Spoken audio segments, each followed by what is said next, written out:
What is up, my dudes? And that one girl just wants to see all the new shiny things. I got you, one girl. This is Bikes, Beards, and Brews. Let's kick that intro.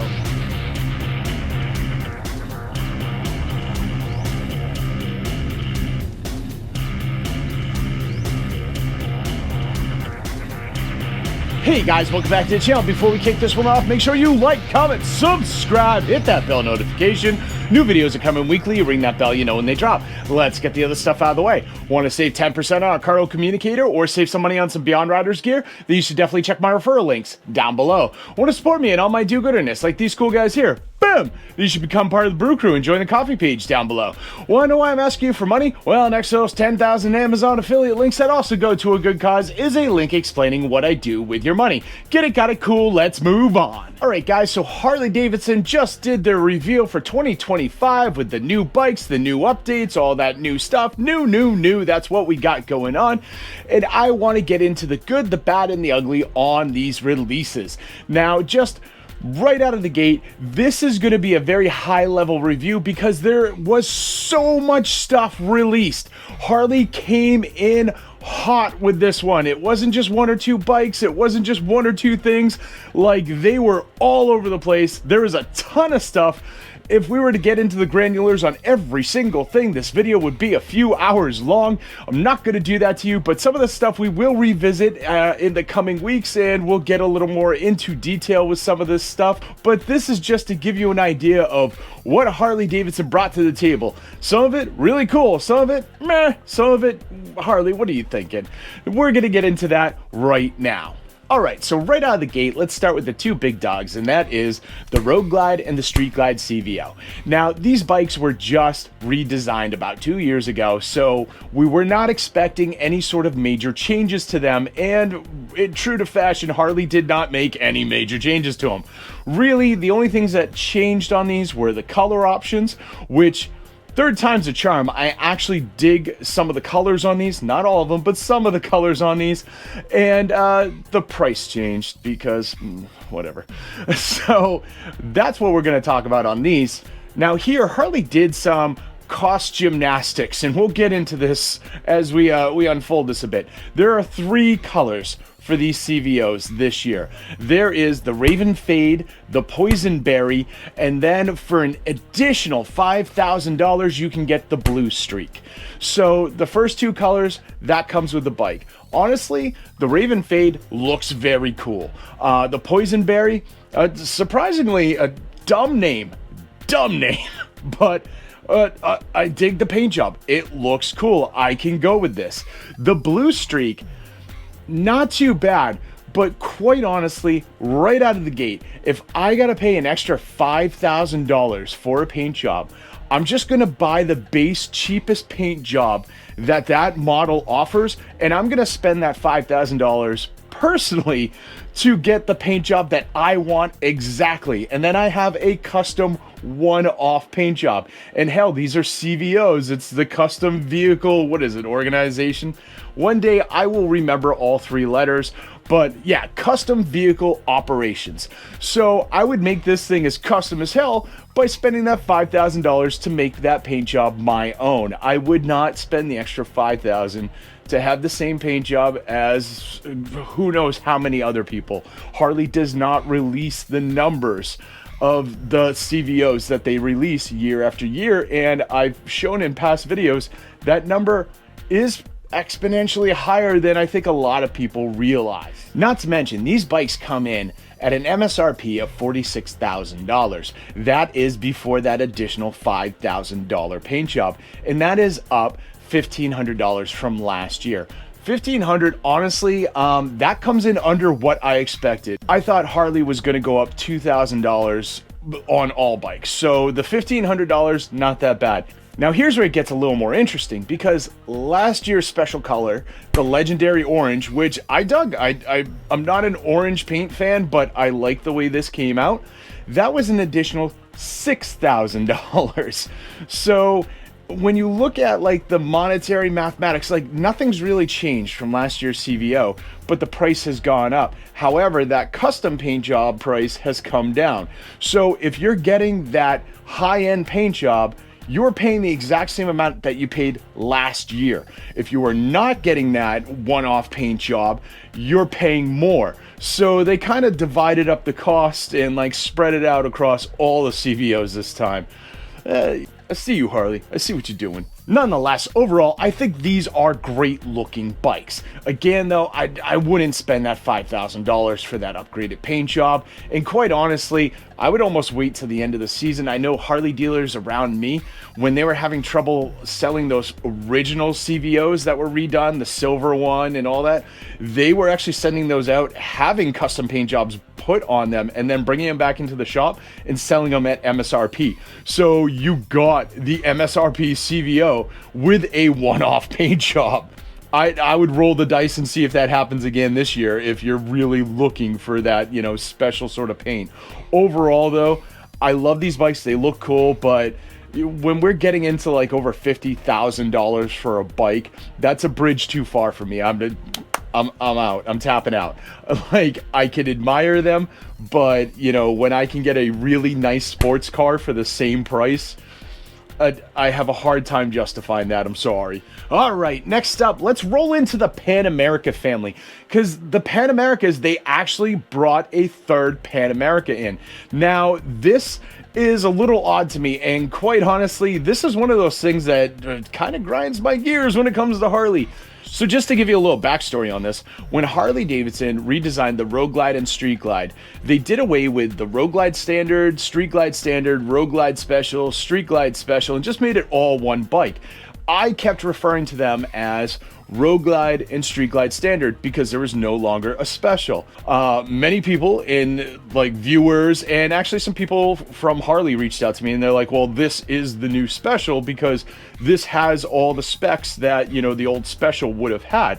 My issue with that is it's not the special because you have nothing before it. You can't have a special and have nothing before the special. That is just the standard. So, you know, with Pan America, they've done that again, except they're more blatant about it this time. We have the Pan America Special, the Pan America ST, and the Pan America CVO. So there is no base model Pan America. Therefore, you can't have a special because it's not above anything else. That is just the base. We have the base model Pan America, we have the ST, we have the CVO. Believe it or not, everything doesn't have to have a tagline after it. It can just be one thing. It can just be the Pan America. Now with the Pan Americas, the CVOs went up $1,000. Honestly, not bad. When you consider inflation and all that other stuff year over year, $1,000 is not bad when it comes to a price increase. This one though, I don't care for it as much as last year. Again, I'm not an orange paint fan, but I really like the Pan America CVO in that legendary orange. If I was gonna buy one, I would totally buy that one. This one's got that urban camo, and I'm just not feeling that. I don't dig it, but you know, whatever. Somebody out there is going to like it, and that's cool for them. The one I really want to focus on, and the one that I really dig, and the one I could really see in my garage, is that Pan America ST. Now, the Pan America ST, they just kind of retooled it a little bit. They put street tires on it. They changed the front fender so it looks like, you know, something that's not going off-road. They just kind of like aimed this more for on-road riding. And I really dig this bike. When I took the CVO out last year, I had a really good time with that in the twisties. Honestly, this was the bike I had the lowest expectations for when I went to test ride it. And it is the one that, to this day, I still think about the most, and I kind of really want to get one. The Pan America Special and the ST are both coming in at 20 grand. So really not a bad price when you're considering that this is a very light bike. It is 150 horsepower. It's got a lot of good tech on it. It's a good bike. I feel like they're finally working out some of those kinks and stuff that they were having in their electrical system and their engine, stuff like that. So, I mean, this bike is coming to the party ready to go. Some of the other impressions I got with this bike is it really seems to be like Harley's compromise for all the people who have been saying they want to see the Bronx released, because this really does give some Bronx vibes. Now, it is not a photocopied version of the Bronx, but it just has those vibes. It's got the engine that the Bronx would have had, it's got the tires, and it's got that squat sort of look that the Bronx had. So it feels like they're trying to meet in the middle there, and I'm cool with that. I really like that they went with this. Not to mention, you can still get all the Pan America parts put onto this, so you can still have those hard bags or the sport bags, stuff like that. So if you want to take this on longer trips, you can. Now, along with the Pan America, the new Sportsters drop, so you've got the Nightster Special, and the Sportster S. Really no big differences here, except they have some of those new paint jobs that Harley went ahead and introduced a few months ago, which makes these look monumentally better. I still don't care for these bikes overall, but these paint jobs help. They help so much.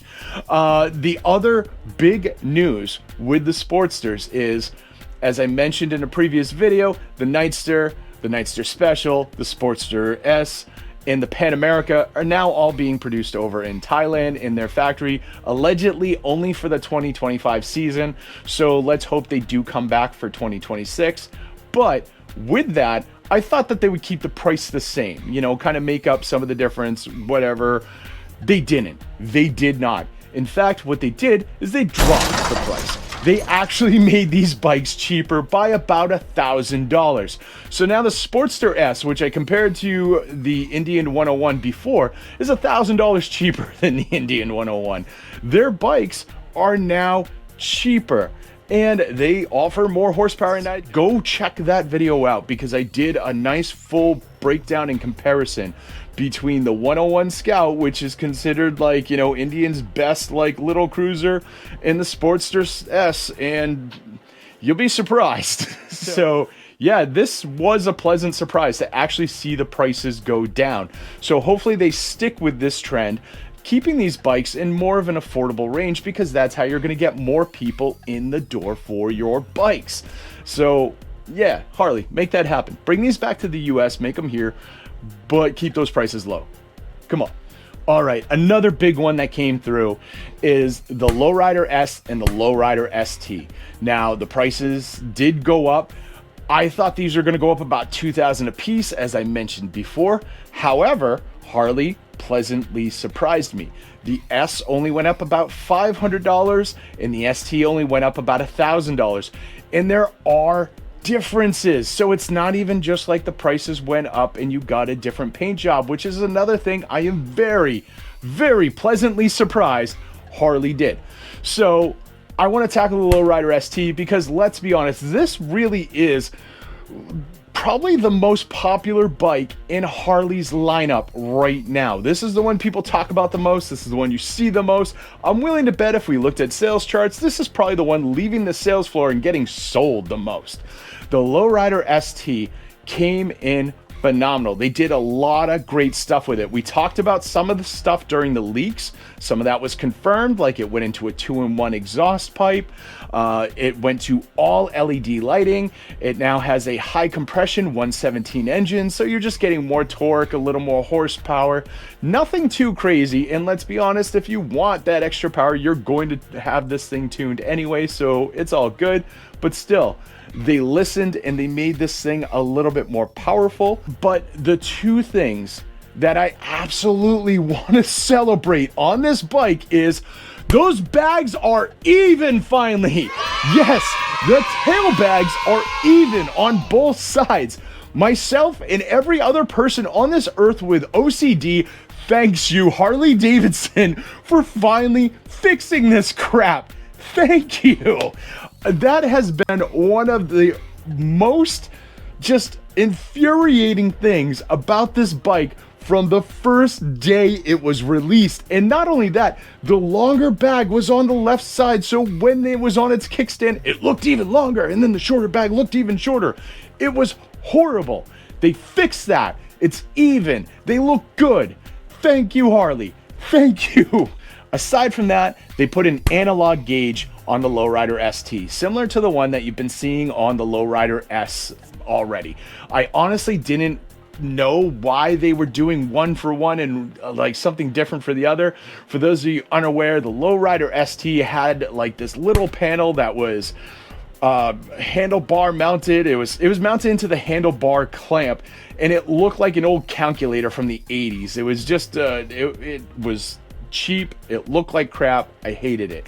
I honestly thought they were going to go to the TFT screen, and I really wish that they did go to the TFT screen, because the Lowrider ST, a lot of times people are buying this and they're using it as a baby bagger. So they're using this to go on long trips. They're using this to do all kinds of crazy stuff like that. So it would have been great to have that TFT where you could have the GPS and all that other stuff on your screen. But the fact that they still got a real gauge, I appreciate that. So you're halfway there, Harley. Maybe next year we'll get the TFTs on both of these. Neither one got it. They did get ride modes, so that part's cool. They got updated controls on the handlebars and a couple other like small things like that. So quite honestly, that $1,000 price increase is really not bad, considering you've got the updated bags, you've got the analog gauge, you've got the high output motor, you've got a lot of stuff. And they didn't just make that price increase the same over both bikes, because let's be honest, the Lowrider S didn't get the same kind of updates that the Lowrider ST got, so that price increase went up $500. With that $500, again, you're getting the updated controls, you're getting ride mode. I think that one actually has cruise control as well now, and you're getting the all LEDs. It's good. They did good here.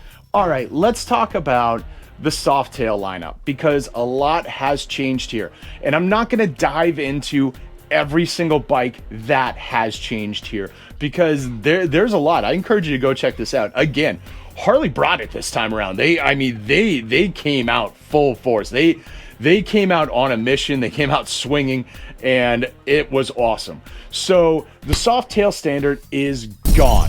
The Softail standard, for those of you not aware, used to be the introduction into the big V twins. That was the first bike there and the cheapest one you could buy in the entire lineup.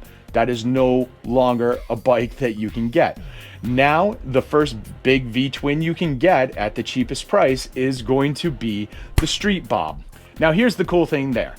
The Softail standard was a 107. The Street Bob was a 114 in 2024 and in previous years. This year, Harley Davidson has laid the 107 and the 114 to rest. You're not seeing these pop up in the newer bikes. So this Street Bob that you can now get, that is the first of the introductory big V twins when you start getting into that lineup, is a 117. And it seems like 117 is now going to be their go-to engine as like the starting point before you move forward. The cool part about this as well is the bike only went up $150 MSRP for the base model. That is really cool. So you've got the bigger motor, and I've done a video on the Street Bob before and said that this is probably one of Harley's best values and probably one of the best bikes you can get if you want to like completely customize it, if you want like a throwback to just, you know, an old school stripped down bike without all the bells and whistles, if you want something that you can just kind of build up and make your own. Like, I really like this bike to begin with. So the price is right, the engine size is right, and now it is your introduction into the big V twin. So I think this is a really good move. All right, the next one in the lineup, we're not going to get into too much because the video I did on this like maybe a week ago, fairly accurate, like everything kind of stood. So that is the Street Glide Ultra was introduced. And there was a glitch on the Harley Davidson site. We talked about this before, and I mentioned that most likely this is more an Easter egg, less of a glitch. This is one of those things that, you know, companies tend to pepper out there because they want to build up some sort of excitement. This bike is out. This one has the tour pack, the lower like fender fairing things. It has the new Street Glide fairing. It has the updated electronics, the updated engine. Like, this is your new big full dresser, and I think it looks really good. And this bike is coming in at $31K. So that really isn't too bad. Now, before this, they didn't have a bike where they actually called it the Street Glide Ultra. They had different names for it. So this is slightly different than previous bikes that they had. Like, you don't have the speaker pods in the rear tour pack. You don't have like a few of the other little like nuances here and there. But those bikes normally came in at $33,000 or above. So this one, it's a little bit cheaper, and it's leaving room for you to, you know, make it the way you want it. And I am cool with that. Not a bike I'm gonna buy, but I'm cool with that. All right, last but not least, I put this at the end so you guys had to hang out and watch. Did you watch the whole thing? Sound off down below. This is the Road Glide CVO ST. Now, this came out a couple years ago, but it wasn't a CVO. They then bumped it up to a CVO, threw a few other parts onto it, and it was a really fun bike. I took one out last year. It was great. It has power for days. It felt incredible to ride. I really dug this bike. Personally, would not buy it because of my riding style. I like to go long distances, so I would have just bought a Road Glide CVO because that has pretty much all the same stuff, but it has a few extra little things I like. And, you know, when you're spending that much money, you want to get as close to exactly what you want right out of the gate. However, beautiful bike. Love this bike. Now, this bike comes in 3 colors as well. And honestly, I feel like this would have done well if they kept similar colors or the same colors as they did with the other CVOs. They did not. This one comes in a silver, a red, and something called Hot Lap. Now, right out of the gate, I'm going to tell you right up front, I hate Hot Lap. This does not look good. First off, awful name. Nothing sounds good about saying Hot Lap out loud. But looking at this bike, the first thing I thought was like those old like 90s like coming soon DVD preview screens you used to have. Like, I saw this, I'm like, somebody was at home watching their old video collection. Like, what are you doing? But I did not dig this color whatsoever. The red, I know that I've said that I really like the reds that Harley was using this year, and I stand by that. I think they look amazing. However, on this bike, because it's a CVO and they're supposed to have their own custom paint jobs and special and all that fun stuff, I feel like this red is too close to all the other reds that they're using on their bikes. On their standard road glides and their standard street glides and all their other bikes, they have a red that pretty much looks exactly like this, thereby making this red look a little less special. Yeah, I know you got the eagle on there and some other stuff, but I feel like you could have saved this red for another year. Having it out right now, I think, diminishes it just a little bit. Not a huge fan of the silver, but that's just me. Some people do like it, but overall, I feel like these 3 colors failed this year. None of these are something I would buy. I'd probably go back to last year and buy that black one because that looked great. Even the white one looked cool. But yeah, these 3 just not doing it for me. As for changes and upgrades to this bike, really nothing. But again, this bike just came out, so there's not going to be a lot of huge changes to these bikes right now. This really is more or less a carryover model. But let's be honest, you're not going to like release your CVOs as carryover models. You're going to make a big deal about the fact that, you know, they have those new custom paint jobs and all that other fun stuff. With that said, the price did go up $2,000 on these, which again is what I expected right across the board. So the fact that it really didn't happen on all their bikes, I'm surprised about. And $2,000 really isn't that painful because that's what I was expecting. If you want that DVD screensaver coming soon, like sort of paint job, that's an extra $5,000. Again, I would just buy the silver one because that's a good base coat, and I'd spend that $5,000 to go get my own custom paint job on this. That would make it look sick. Side note on this one, the Road Glide CVO ST was put under the banner valet at your own risk. Harley, every year you're the gift that keeps on giving. Years back when they introduced the Sportster S, they had somebody going, oh, you know, now we have the TFT screen, so you don't have to tape your instructions to your gas tank anymore like we've had to do up until this point. Clearly not acknowledging the fact that there are handlebar cell phone holders, including ones Harley sells, so nobody's been taping their directions from MapQuest to their gas tank in the 2000s. Last year they had a different YouTube channel on talking about one of their tour packs on their bikes, and the dude's like, oh, I can fit my cowboy hat in here, so there's plenty of room. That is not how we measure King tour packs. Any King tour pack can hold a cowboy hat. So now we are on to this year's, and it's valet at your own risk. Who the hell is valeting a motorcycle? When have you ever seen a motorcycle valet parked? When have you ever valet parked your motorcycle?